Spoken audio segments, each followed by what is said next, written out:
Hello everyone, আসসালামু আলাইকুম। সবাই কেমন আছেন? আশা করি আল্লাহর অশেষ রহমতে ভালো আছেন। তো আমিও ভালো আছি। আজকে আমি চলে আসলাম ছাদ বাগানে। এখান থেকে সবজি তুলবো, মানে সজনে সজনে তুলবো, ঠিক আছে? তো সজনেগুলো মোটামুটি বড় হয়ে গেছে, এই জন্য কিছু সজনে তুলতে আসলাম। আমার ছাদ বাগানে 4 রকমের সজনে হয়েছে। এর মধ্যে রয়েছে ছোট, বড়, মাঝারি, মিনি, ঠিক আছে?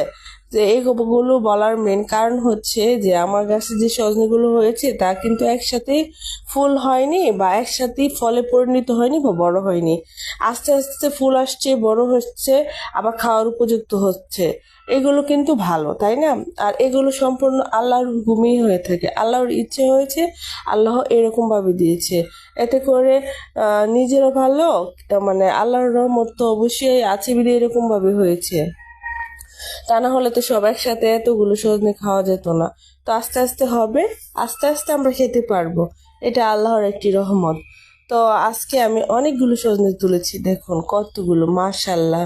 তো এই সজনেগুলো দেখতে যেরকম সুন্দর, খেতে এরকম সুস্বাদু। তো আপনাদের কার কার বাড়িতে এরকম সুন্দর সুন্দর সজনে আছে, তো অবশ্যই কমেন্ট করে জানাবেন।